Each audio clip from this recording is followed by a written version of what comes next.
All right. So these second speakers will be talking more about the possibilities of ending hungry and also poverty with regenerative agriculture principles. So we have two speakers for this sharing. Without any further ado, I would like to introduce you our invited speakers. Dr. Billy, Tang Chee Seng, and also Mok Shui from PWD Smart Farmability. Hi guys, we are here. Hi guys, we are here. Hello. We are in. Come to our garden and play. We actually have our slides ready. Yeah, I guess the floor is yours. Thank you so much. Oh, okay. So we can share screen now, is it? Yeah, yeah. Okay, hold on. Wait, can you all see our faces? Because I'm we like can. switching on. Yeah, we can. We can see. Okay, sure. I think we'll just go ahead and share. Hold on. Share. Okay, my tabs are disgusting, but let's go ahead. Okay, so guys, we are PWD Smart Farmability, and firstly, I want to thank Intan for inviting us to be a speaker for today's esteemed session with all of you students in architecture, right? Intan and I were classmates 10 years ago. I think 11 or 12 years ago. 12 we were years, classmates in Kejuruteraan, and then I did not end up an engineer or an architecture person, but I'm in farming right now, and I see how important this whole architecture thing plays a role in whatever that we're going to do moving forward. So, okay, Dr. Billy Tang over here, he's my goddad, and he is also the founder and CEO of PWD Smart Farmability. So PWD essentially stands for people with disabilities. I don't think you can tell from the camera, but on the screen you can see that he's in a wheelchair. He got in an accident 5 years ago. So yeah, today we're going to share with you guys how we can actually end hunger with regenerative agriculture principles. So I'm just going to share with you who we are as a company first. We have won, last year in 2020, we've won the Star Golden Hearts Award and the Gamuda Inspiration Award, which both gave us cash money in prize in like 5,000 ringgit and 50,000 ringgit for our advocacy. And we've also appeared multiple times on a World Bank group in sharing about agriculture transformation. And this award last year, if anybody has helped community in the midst of a COVID, you can actually nominate. And this year they have started the nomination again. If you know of some unsung heroes, you can actually nominate them. Last year they garnered about 500 over nomination, and they only picked 10 winners out of the 500 over nomination. So we were selected as part of the 10 winners. So that's where we got 5,000 from the Star, Yayasan Star. And then Yayasan Gamuda Inspiration Award. Out of the 10, they will choose one grand winner. But last year, they could not decide. So we emerged, they selected 2 grand winners instead. So we won again, and we got 50,000 out of this. Yeah. So this is who we are as a team. So Dr. Billy Tang is a founder, and I'm the co-founder and also mainly in charge of the digital media things. So we are advocating for 3 things. The first one being soil health awareness and restoration, because when people think about agriculture and urban farming, a lot of us will immediately think of some cool aquaponics system, some urban farming, rooftop farming, irrigation system, and all of those things. But we fundamentally believe that everything comes from the soil and we have to fix the soil. Second one being food literacy. Food literacy means you know exactly how to grow your own food. So it's not as easy as going to YouTube, watch a few videos, and then you know how to grow your own food at the garden already. It's a little bit more, I would say it's both complex and simple at the same time, but it's only because Malaysia has lost 20 years of agriculture knowledge to industrialization. That's why we haven't caught up on anything, but it's actually not that difficult. So last and not least, we are going to try to build an inclusive society through sustainable models. And when I say inclusive, it means that it's friendly to people with disabilities and wheelchair friendly and whatnot. So this is actually our USGA2 farm where we are here right now, and I can bring you on a tour outside. So it may look impressive at first glance, but what I'm about to tell you is that it's super not sustainable. Okay, whatever you see here, it looks nice, but it's not sustainable at all, because this system is actually sponsored by one of the hardware suppliers. So you can see that when people think about urban farming, a lot of these agriculture, I mean, these are not even agriculture guys, a lot of these manufacturers and factory people, they just jump on the bandwagon and immediately think that, oh, you know, we can take this opportunity to make money and make a lot of cool systems to sell. So if you go on Lazada, you type aquaponic, hydroponic, all of those things come out where you have to continuously buy from them. Everything you have to buy from them. You have to buy the seed from them. You have to buy the fertilizer from them. Buy the system from them. We call it technology. Yeah, these are actually called technology packages. So like right now with COVID, it's actually the perfect time for these guys to make money, right? All of us suddenly want to grow our own food at home, and then we just jump on the bandwagon, buy. Then in the end, it just ends up in your storeroom because you realize that you cannot actually grow anything from it. Very sad, but it's actually what's happening right now. Until that, there are research papers writing about it saying that these kind of agriculture practices are not as, it's actually a bubble, you know, like Bitcoin bubble, everyone buys into it, everyone thinks it's sustainable, and then boom, doesn't give you any return at all. So this is actually what is happening. But we have made it sustainable by converting our business model, which I'm about to tell you what is next. So what you see over here is actually our greenhouse terrarium. You see this terrarium is actually a regenerative terrarium. You imagine just now you see this one, which needs a lot of expertise. You have to be an expert in biology, chemistry, agriculture, aquaculture, and everything you need, and even in engineering, you need to know all of those things in order to manage this system. So Dr. Billy has managed to shrink everything that you see over there into this little box, this little food grade plastic box over here that will continuously regenerate food for the poor without you being a farmer. So you just imagine this little box over here, you just cut, it will grow again. You cut, it will grow again. You cut, it will grow again. And it's self-watering because you don't have to water it every day. You just need to keep the box closed, and then the water will, and then there's like condensation and stuff that's happening inside there because of the soil. So we've already shared this technology to Penang. Soil biology. Soil biology. So first things first, a lot of people are going to come and ask us, how much you sell this box? How do I DIY this box? I want to sell this box in a supermarket. No such thing, because this is actually a product that is designed by OKU for OKU. Because before Dr. Billy's accident, he was an agriculturist, but then after he got in an accident in a wheelchair, how to farm again, quite a lot. So this box enables even people with physical disabilities to be able to enjoy fresh, nutritious, organic, regenerative vegetables without any knowledge of being a farmer, because eat healthy first. Yeah, because the soil biology is already complete. So this is this is Dr. Billy. Very young, Very young that time. No wrinkles, still very handsome. Yes. So this was him last time. Yeah, this was in 2009 when he was exploring aquaponics and hydroponics, and actually it's still standing. It's a vertical farm, yeah, it's a 7-story vertical farm that is still standing and thriving today, still growing food for the poor people around. And the person in blue that you see over here, she is Dato Yatima Sarjiman. She's the EPU head of agriculture, Director of Agriculture. Yeah, Director of Agriculture, who she just comes to our place just to makan and talk one. So like we are quite close. So we brought her to Johor to see this place.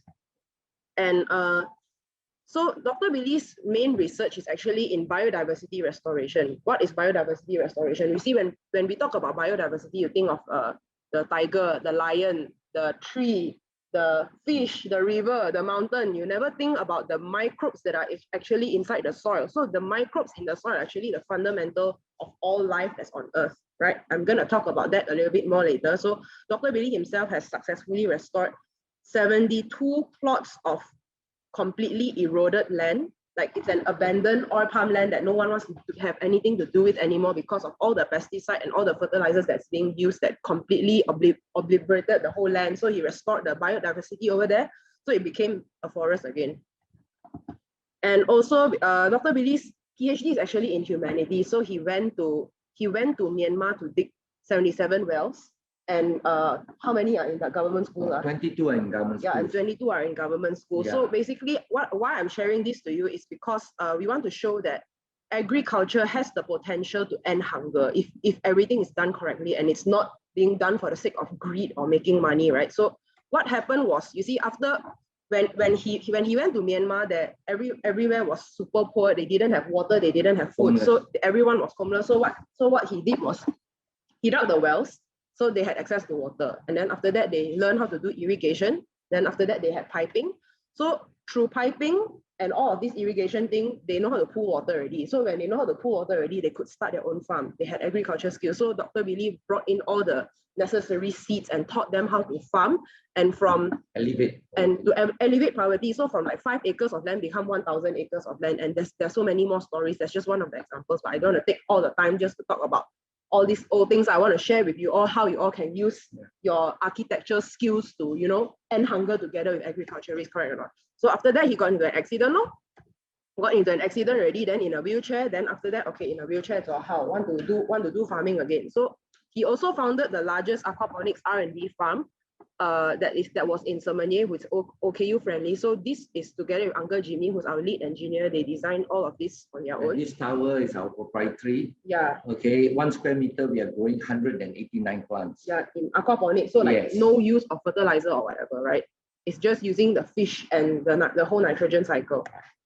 So again, this is what we were telling you. This thing that you see over here requires a lot of skills, a lot of expertise, because for example, since everything is functioning on water, there are 3 things you need to care about when you're doing aquaponics. The first one is the plants. What is the water condition that the plants need to thrive? What is the water condition that the fish needs to thrive? And last but not least, what is the water condition that your microbes in the water that needs to thrive? And you have to balance all 3 of them together, which is actually one of the most difficult things to do in aquaponics. That's why a lot of people out there, they are claiming aquaponics, but they're actually selling you synthetic stuff to put inside, because easy they calculate already, they just put a nutrient in and then your plants will grow, right or not? But this one doesn't do anything like that.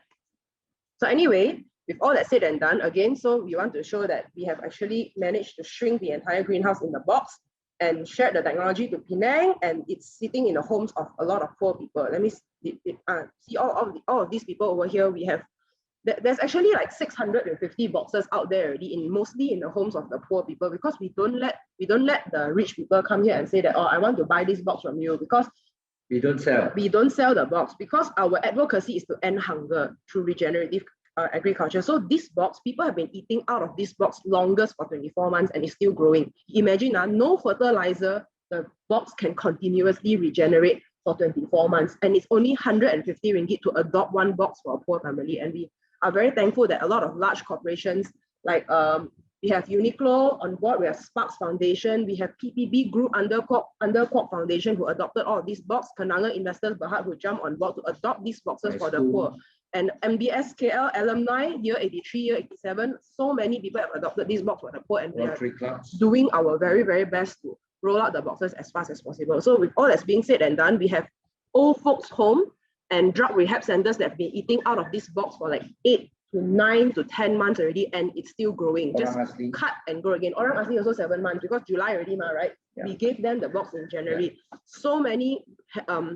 So many studies of this box being able to subsidize the food for the poor. Yeah, if I may add a little bit. Okay, this is you imagine this is your own greenhouse brought into your home without you being a farmer, and no one in the world will grow a live vegetable. All the vegetable we are consuming out there, what we term it as decomposting vegetable. It travels from cold room to cold room, and we're advocating climate change. We want to reduce energy, but after you frequent your supermarket, when you go home, where do you put? You put it in the fridge again. So you're contributing to energy. This is zero mouse diet. No longer a hashtag, but it is reality. Yeah, so let me just show you guys what this box is about. This carbon farming. So when we're talking about carbon farming, it means that the act of taking the carbon dioxide from the air to put it back inside the soil and through your plants. So because you guys are in architecture, so I'm sure all of you have taken like some science subject before last time in school. So you all know that all organic matter is some sort of carbon, quite a lot. And we are carbon. We are carbon. All organic matter is carbon. Come from the earth, we are going back. Exactly. So when we're talking about carbon sequestration a month, assuming that you are continuously eating out of this box for 1 year, every month you harvest 2 times. Actually, you can harvest more. Okay, if more sunlight, then you can harvest more. So you are actually sequestering 2.34 kilograms of carbon dioxide per year per terrarium, and that's at household level. Why I'm saying this is because if let's say you use fertilizers to grow stuff at home, right, you're not actually doing much of carbon sequestration, because the fertilizers are upsetting the biology of the soil. I will talk about the soil biology in the later part. So look at the carbon footprint reduction. So if you have this box sitting in your home, it's 0 foot miles, means the plant doesn't have to travel from Cameron Highlands to your fridge, or the plant doesn't have to travel from Europe to your fridge if it's imported. There's 0 packaging because you don't use any plastic packaging to wrap the plants, you just harvest and eat. 0 food waste, you don't have to overbuy, put it in your fridge, and then after that, oh, cannot finish because you went to some place like that and then you throw away. 0 coolant because it doesn't use fridge. 0 energy because it doesn't use LED light whatsoever, purely relying on the sun, purely relying on all the necessary things. Why? Somebody. Oh, sorry guys. So yeah. So okay, now I'm just gonna let you guys know. TLDR, what we are doing is ethical farming for human and planetary health. Why we say human and planetary health? Because we are going to get 10 billion people on Earth by 2030. Okay, that's really a lot. And all the while, I think you guys have to know that the whole world, the most damaging industry in the world is actually agriculture because of the amount of pesticides and fertilizers that we use. All of that will go off, that will run off into the water.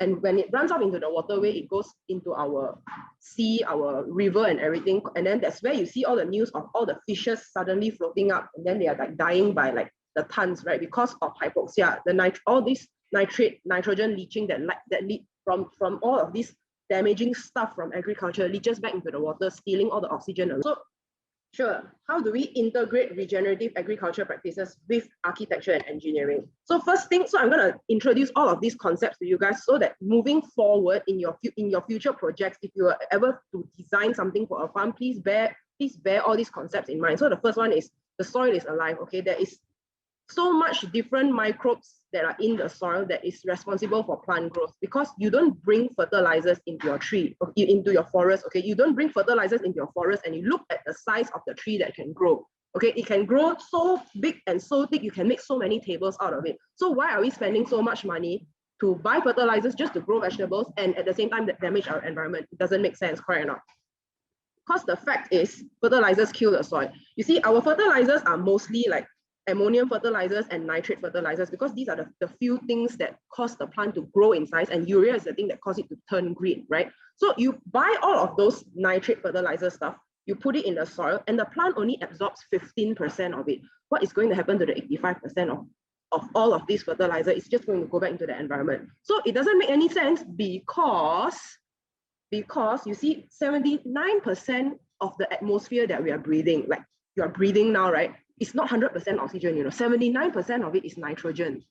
You think about it, we're actually breathing plant food. All it takes is a nitrogen fixer in the soil to convert air into literal food for the plants. It means that if your soil is healthy, plants can grow from thin air. And if plants can grow from thin air, you don't actually need a lot of money to end hunger. You just need the microbes to grow food from thin air to end world hunger. So magical, don't you think? Okay, anyway. So it's soil food web. So look at this picture. Wow, my heart very pain. I see this picture. This is happening on a daily basis. Okay, I would say hourly basis, but then I don't want to assume, because this is what is happening across the world on all the big agriculture land. This is what they do to spray the fertilizers and your pesticides or whatever. We haven't even factored in the speed of the wind and how far the wind can carry all of this toxic to the environment around them, and then the farmers end up breeding it, and then who you want to sue? You want to sue Monsanto and Bayer? So okay, FAO and United Nations has released a statistic saying that we have less than 60 years of farmable soil left.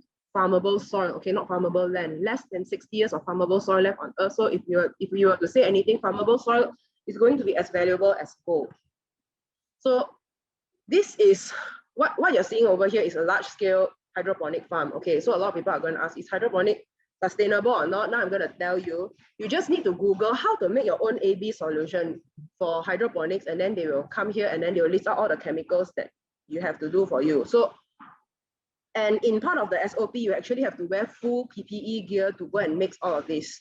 So it's not really healthy because you're ultimately just eating whatever that they are mixing to put it back inside the vegetable for you. So you hear the term, you are what you eat, right? Let's correct the mindset for a while. You are actually what your food has been eating. So if you've been eating commercially farmed vegetable, I would have to say that you only get the macronutrients from the vegetables because they will not put micronutrients or trace minerals into the soil for you to eat. If you're eating hydroponics, you might as well be eating the AB solution. And I haven't even touched on the LED lights, right? So a lot of people, when especially you guys architecture student, you might actually be thinking, architecture and agriculture, sure, it's those indoor farming, container farming, and they put a lot of LED, right? LED lights, correct or not? So the thing about LED lights is LED lights trick the plant's stomata to think that it's still daylight, right? Because that's the function of LED light, ma. So put out LED light and then the plants don't sleep.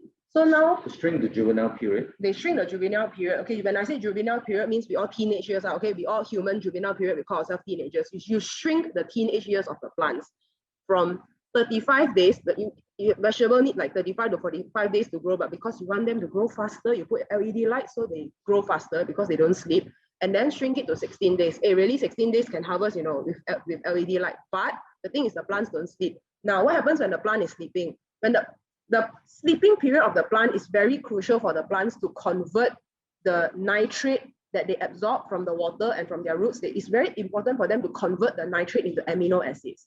Okay, our body needs amino acids. Our body cannot digest nitrate. So you put LED light, the plant will keep growing, suck up all the nitrate already. And then after that, big, green, beautiful. Then we send to Singapore.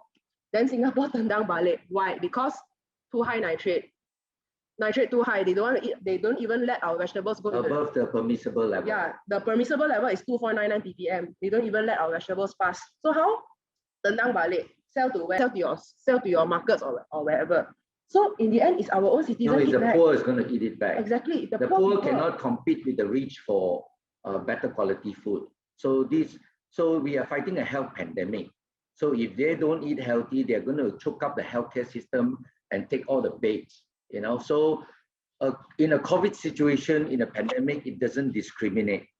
Yeah, all of us are subject to this vulnerability now. So the world is going to go back to normal. So we have to pivot and have to restore how to meet the needs of the people within the boundaries of the planet health now. Yeah, this is where you got to put on your thinking cap in the architecture side, and we have to incorporate our element inside, so that when you do your landscaping, are you putting in chemical fertilizer, or are you doing an edible garden that is self-sustained, that you can fulfill smart nation, smart city, smart living, and you got your own smart farm to feed your people and become healthier.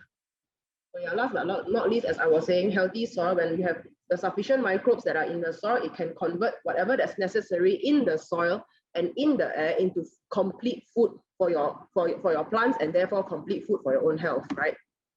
So this photo is actually taken with my phone at Dr. Billy's farm. So, and I mean, one of his R&D research farm where he successfully converted the dead plot of place into a biodiversity land. So what you're seeing over here is the plant is growing on a rock. Okay, when we have infused the nitrogen fixers inside the roots. So another showcase study of plants can grow from thin air. Food can grow from thin air. This is another one, spinach, just the stick of the spinach, inoculate it with the nitrogen fixers, put it inside the cement, can grow. Food can grow from thin air, guys. We can end hunger. Oh my God, are you all excited? Look at this tree, so thick, growing on a rock also. So all of them are just because of biodiversity. We don't actually need to continuously put money and do so many elaborate things.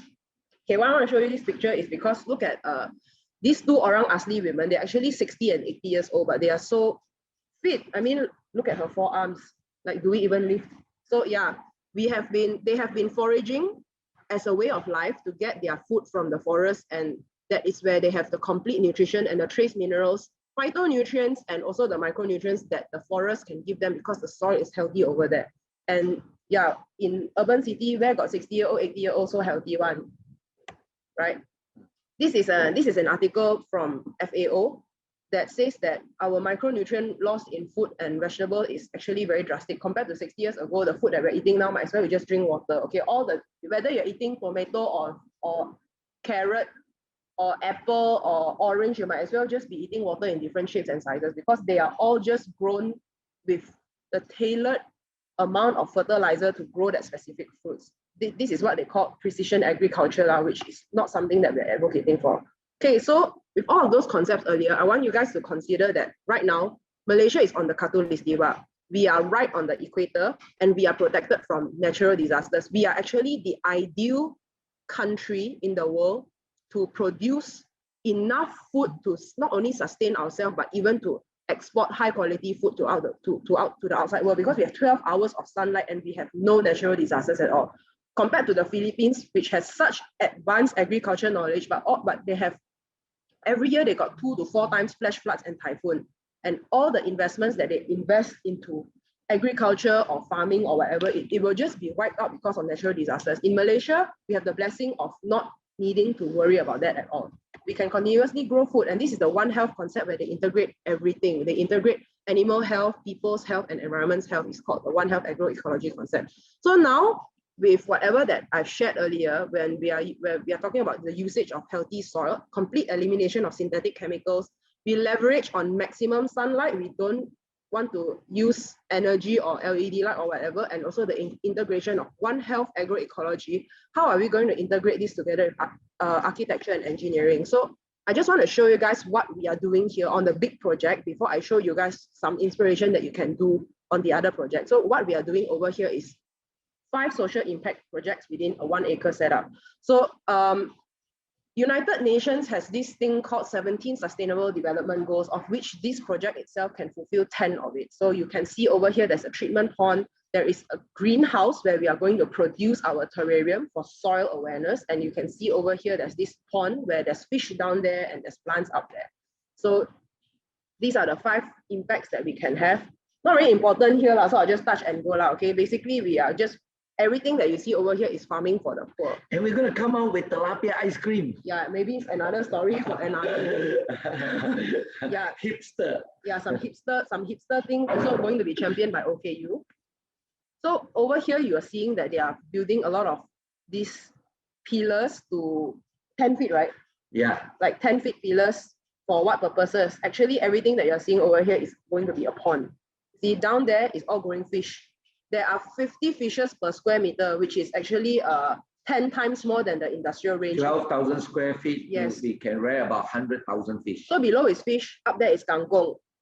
And with the correct application of science, you don't actually need a lot of input costs, because if let's say you don't do this, just to give you a picture of aquaculture, if you don't put the pillars in and you just make this a super big and deep pond, can you imagine how much money do you need to spend on the aeration to aerate the pond, to bubble and kacau the water so that the water has enough oxygen? And then you need to spend a lot of money to make sure to throw out the water and then refill back the water. But with this technology, let's say you see up there we have the kangkong, right? So you imagine the water will keep falling down. It has a waterfall effect. So you're actually leveraging on applied sciences, like using the waterfall effects to kacau the water.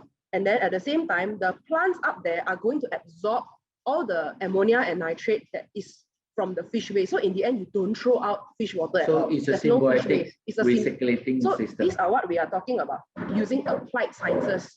Like there are several things that you need to study, definitely, like the rate of how fast the water falls, then you can create how much oxygen. That all of these things is really not just about one area of science, it's applied sciences as a whole. So by doing this, we have actually managed to dedicate all the kangkong that we are growing on top for the poor, which is actually happening right now. 1.8 tons of kangkong every month are going to the poor in our program, and all the fishes down there, we can grow 10 times more than the industrial standard. Yeah, when we first show you the greenhouse, the vegetable is your income. The fish is the bonus. That's why it's not sustainable. Yeah. How much veggie can you sell?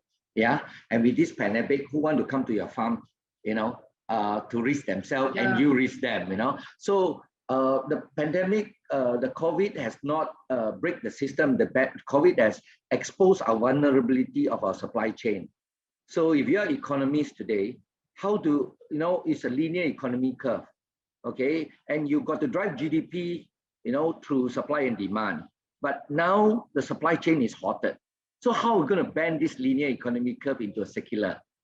So this is where all of us got to work together to create a better world, a better planet for the next generation. So this is actually a very large scale project. So I shrink it down some more. This one is an outdoor aquaponics project. So now we are looking at a bit more indoor. Also symbiosis relationship. You can see all of the things over here. We're actually repurposing.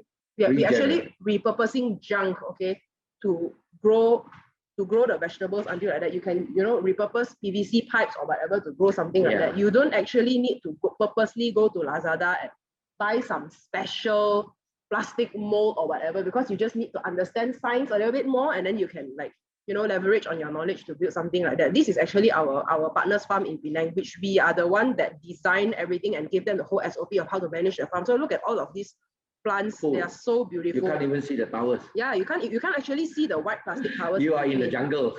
So yeah, we've been all of these are actually regenerative, repurposed materials. We didn't purposely buy. Go to landmines. Yeah, plastics. So when you talk about regenerative agriculture, part and parcel of it is not to purposely go and do the plastic mold just to fit that particular reason. So yeah, I think I will skip this part because it's a bit nerdy. So inspirations, what you can do. These are some stuff that I got off the internet, but I'm pretty sure with your area of interest and your area of expertise, you guys can actually find something better. So as I was saying, you have to leverage, because we're on the Katu Listiwa with 12 hours of sunlight, so leverage on the sunlight. So look into applied sciences on how you can modify the roofing to make sure that maximum sunlight reaches your plants below.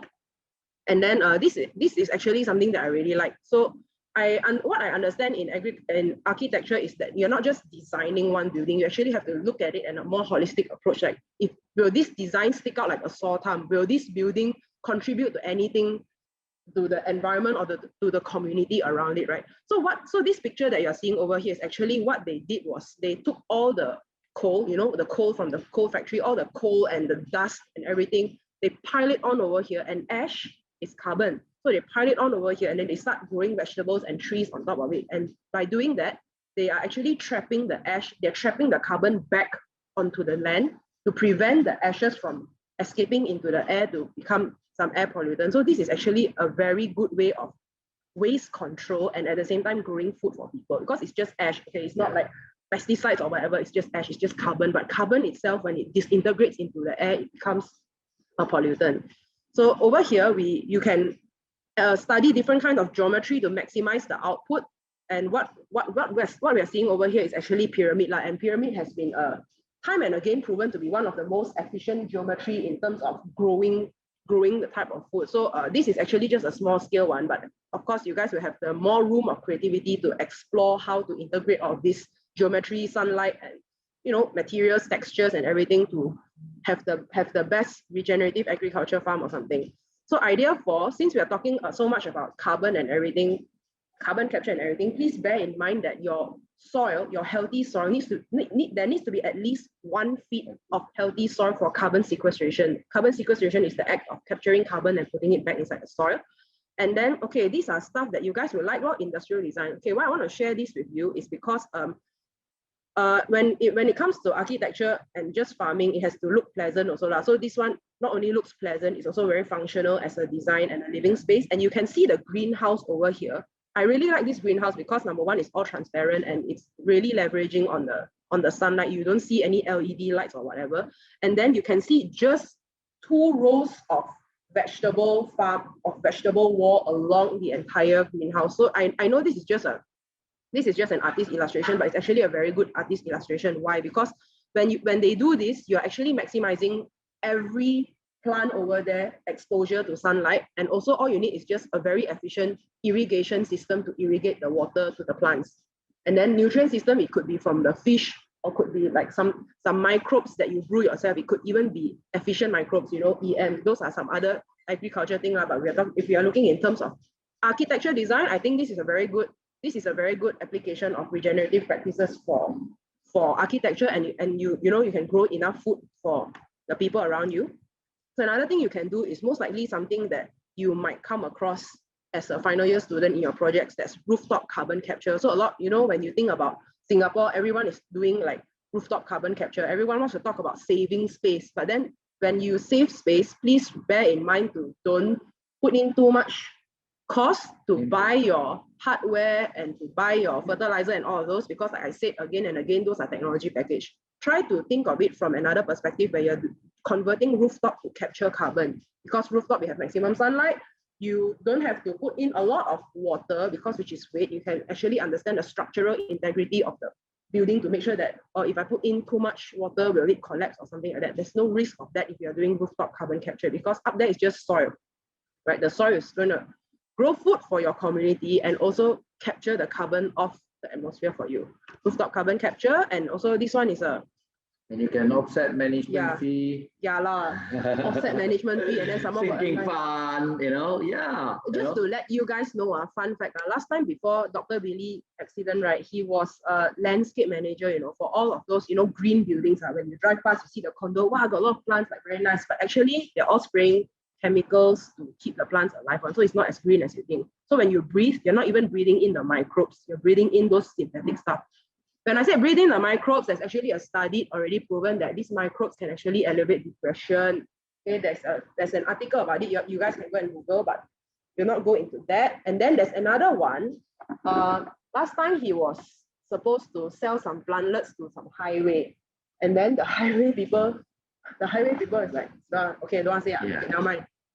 So anyway, this one is this is gonna be the last slide already lah. So all of these are the using architecture to design an urban farming garden for soil and farm restoration. We actually contributed to an article to Asian Property Review. Two articles. Yeah. Okay.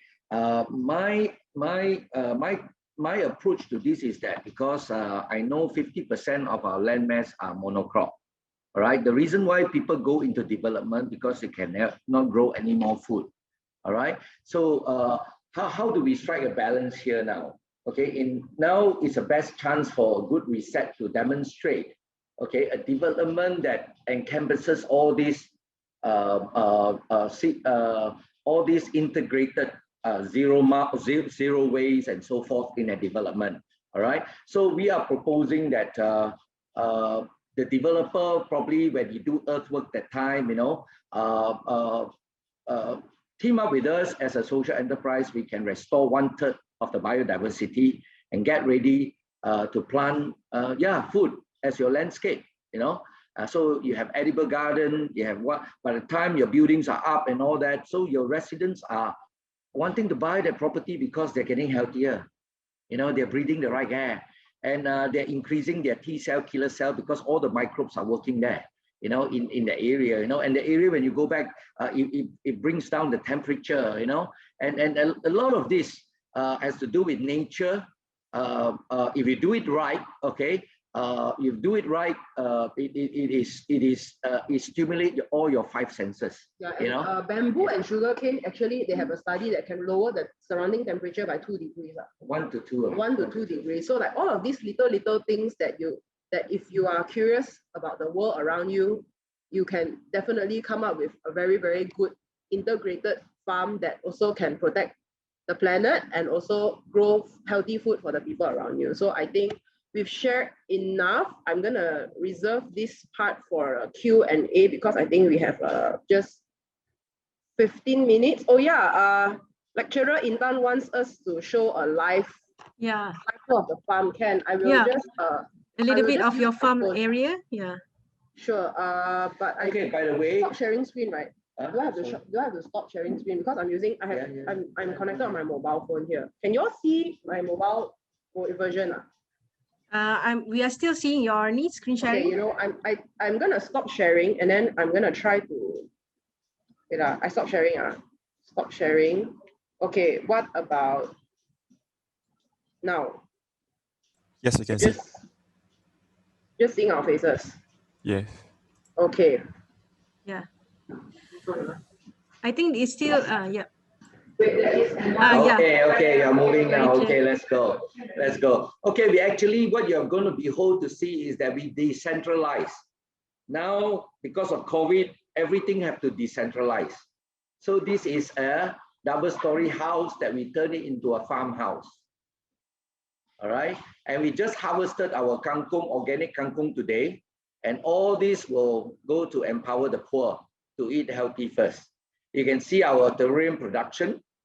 All right. We are doing about 200 terrariums per month in this home. Yeah. This is what Sam was talking about earlier. All right. So I'm modifying them so they have fishes inside, you know. Yeah. I'm researching. Yeah, we bring back all the indigenous food which are healthy.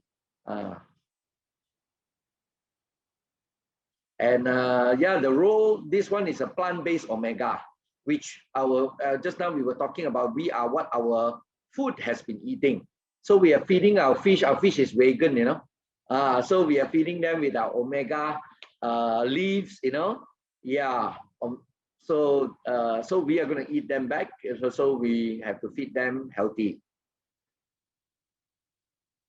So is it most of the space are being utilized on the ground floor? Yes, maximum already. So we are building our third farm now. The second farm is we share the technology so that the poor in the northern side will be accessible to our innovation.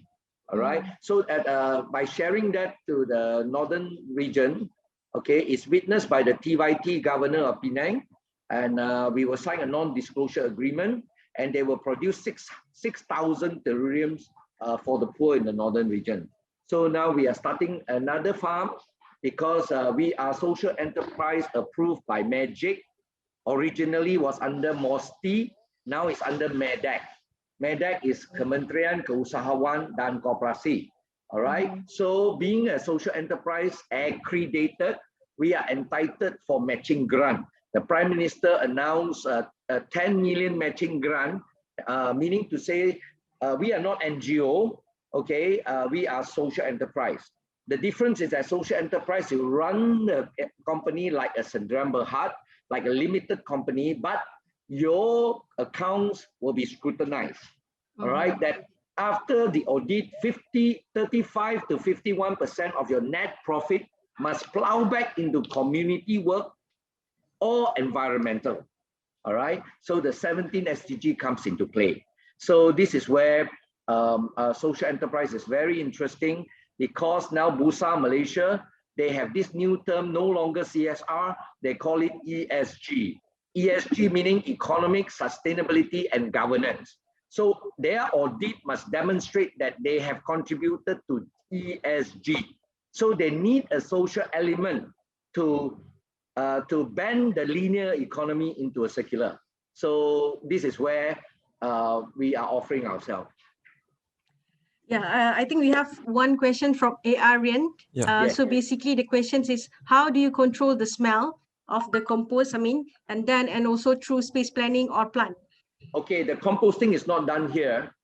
All right, the composting is done in a location somewhere. All right, whereby we are not adhering to the kind of composting you guys have in mind. All right, you are using kitchen waste. All right, but those composting material that you get, the waste, are all infused with pesticides and antibiotics. So how sure are you that you have brought it to the lab test that those residues are no more? So you're just cycling yourself, thinking that you have done something, but it's not proven. All right, in a research paper, no data shows. So our composting go through a very, very tedious. Number one, when people talk about composting, you've got to ask them what base material you're using to compost. That is of very important. If they're using chicken tongue, you are administered. That's how we always say this, you are what your food has been eating. So if the chicken is consuming whatever, all right, and you are, if they have high in antibiotic, you are composting their chicken dung, okay? So you better make sure that you send it to a biology lab or chemical lab to have that analyzed, because you are feeding people community. By the time that's why now 1 in 2 Malaysians are obese. 1 in 5 is diabetic. 70% of our aging poor inherit one of the chronic diseases before they die. At least one. So you don't attend a funeral, people tell you good news that they age and die. Now young people, just because of wrong choices of diet and lifestyle and stress, you know, and you're eating a supermarket produce which are grown very stressfully, that is another research. Yeah. What if you're eating a stress plant? And and then every time you're in a rat race and you're not eating your food with peace, you know, you eat just to feel, to end that your hunger on that day, you know. So all these effects. Look at the Italians. They have fine dining. They really know how to, you know, digest their food, you know, and eat happily. That's why when we gather together as a family reunion, that is where, you know, you're eating with ease, you're eating with joy, and that plays a very important role on our mental health. Yeah, and if you are lack of micronutrients, okay, and you are carrying babies, all right, you are eating processed food, all right, you are not going to have a big genius anymore. During their growing age, even in the fetus, they are not having the right micronutrients to grow. So that is why Malaysia now has 4.8 million OKU in the country, constitute 15% of our population. Mm-hmm. And you can go into the statistic, how many are from birth. So all got to do with our food chain. We import 70 to 80% of our food to the country. From 50 billion, okay, the next audit rise up to 70 billion. Now because of a COVID, even that we are not self-sufficient even on our paddy, our staple food. All right, talking about paddy. All right, I'm gonna give you a take home this one. The way we cook our food is also wrong. How you cook your rice? You add water, right? You wash your rice and then you put inside and you press the button and you cook, right? All the starch, you cook at high temperature, all right? All the vitamins and minerals, you're not eating rice. That's why we're having this problem. All the glucose, you know, all depleted in micronutrient when your rice is cooked. It's a wrong way of cooking rice. And rice is our staple food, you see? That's why we have to change the way we cook our rice. That it will be next invitation. Sure, definitely. Meat as well, how you cook your meat, how you cook your fish, all wrong, all wrong. All right? So okay, that will be next session. Yeah, we have one more exciting questions regarding the box that which is very mobile, right? Are there any limitation in terms of the types of plants that you grow inside the box? Okay, very good questions. This is meant for urban city and meant for poor, malnutrition families. Rich people, they can continue to eat whatever they want because they like choices. They go to supermarket, but the poor people got no choice. They can't compete with the rich. You cannot having a mindset of the rich to evaluate our box because there's no comparison. There's no, you must compare apple to apple. If I were to put to you today, can you find a live vegetable? Somebody will grow a live vegetable, put in your home without you being a farmer. The moment you harvest, they grow back for you again. No one in the world will do that because why? No money to be made. No recurring income, no fertilizer. It's basically science. Regenerative agriculture has no recurring income because you do not need to continuously buy. It's basically science, okay? Science that you will enjoy a complete photosynthesis cycle. You got to understand the complete nitrogen cycle to appreciate this box. Okay, so now we are talking about 8 million urban folks here, KL and PJ. It's already market fit. We have people eating out of this box then you go back to the health pyramid. How much do you need to absorb the micronutrient?